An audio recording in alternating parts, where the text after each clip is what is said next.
You searched how to buy shares of Kazia Therapeutics Ltd.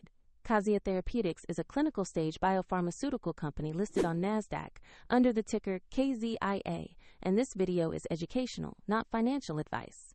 To buy shares, you need a broker, and we'll use eToro as an example to show the process. After registering, you must verify your account, usually with an ID document, and add funds before you can place an order. Use the platform search box and type the ticker KZIA. Then select the result that clearly shows Kazia Therapeutics Ltd. to ensure you have the correct listing. On the asset page, review the company profile and the price chart to check key details. Confirm the page lists Kazia Therapeutics Ltd. and the NASDAQ exchange before proceeding. To invest, click Invest or Trade, enter the amount you want to buy, then carefully review the order and confirm. If the market is closed, the order may execute when it reopens, and if you lack sufficient funds, the platform will prompt you to add money before confirming.